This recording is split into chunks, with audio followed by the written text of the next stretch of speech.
Hello, this is Victor from Black Pisces Production, and today we are going to watch the 5th section of my real-time mixing video. If you haven't seen that video yet, click the pop-up in the upper right corner. In the previous video we mixed the kick drum, and today we are going to mix the snare drum tracks. After watching a short part of the video, I will explain what, how and why I did. You can download the final mix and the final bass and guitar tone presets via the link in the description. So let's get started.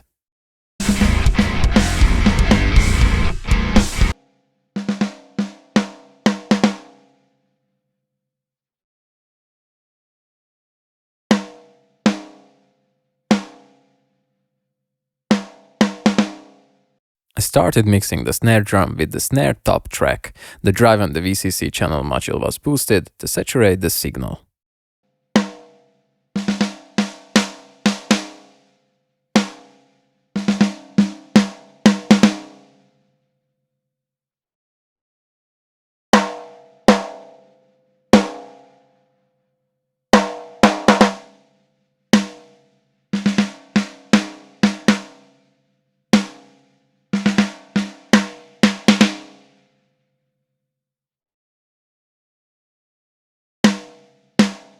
I boosted the low frequencies to get more body out of the snare and boosted the high end too. I found some really unpleasant mid frequencies that I cut afterwards. I also boosted some high mid frequencies to give the snare more crack.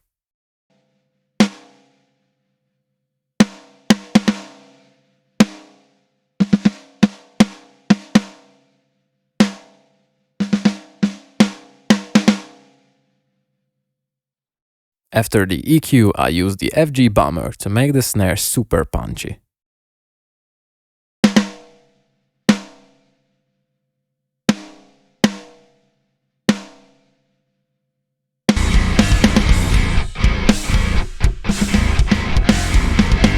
I added a compressor to get even more punch out of the snare drum.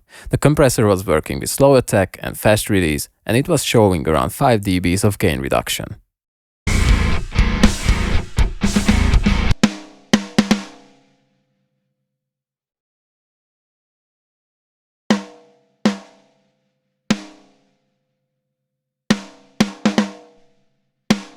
The New York module was used to saturate the signal and to level match the processed wet and the dry signals.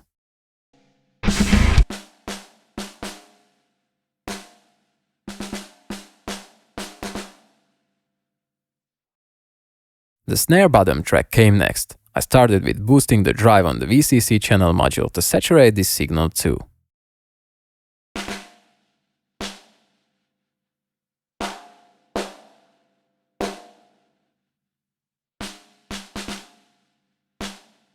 I cut some top-end frequencies on this channel because I don't like when there is too much sizzle coming from the snare bottom track. Then I boosted some lower high frequencies to emphasize the wire sound and cut some boxy mids. I felt like the low end of this track was fine, so I left it as it was.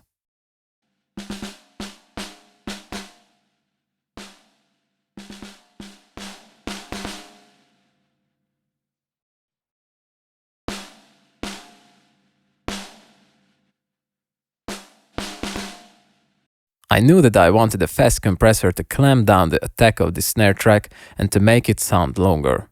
The snare top track is used for punch, and the snare bottom track is used to add more tone to the overall snare sound.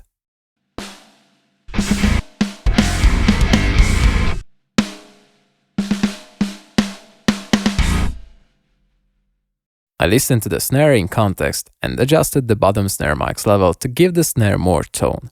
I am going to process the snare even more on the Snare Group track.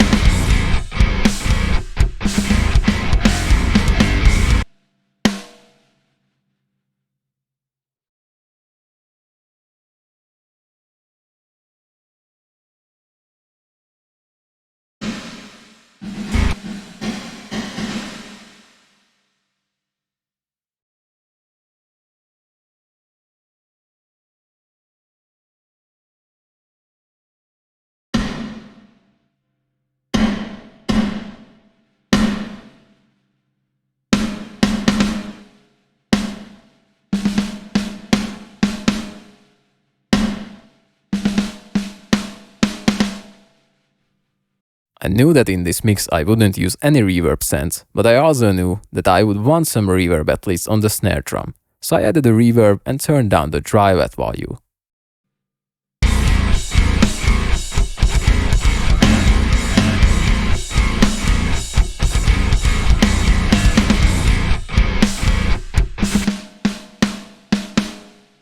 I check the snare in context with the reverb on, and I try to adjust the dry wet value to a point where the reverb isn't that obvious, but when I bypass it, the snare sound lacks space.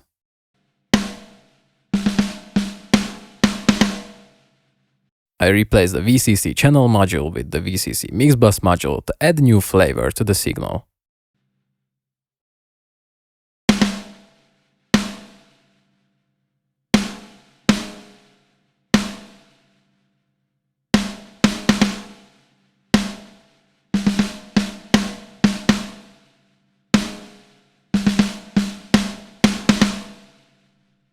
The overall snare sound was almost like I imagined, but after the VCC mix bus I used an EQ to emphasize the low end punch and to add a bit of top end, just 2 small boosts.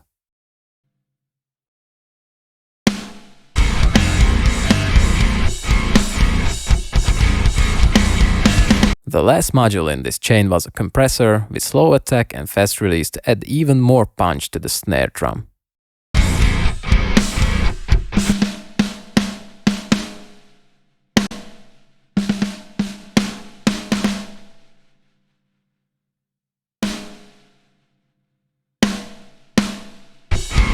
I used my aggressor plugin to saturate the snare signal. The saturation helps the snare sound be more consistent and balanced, but be careful not to overdo it because it can chop off the transients of the snare and you can easily end up with a snare that lacks punch and power.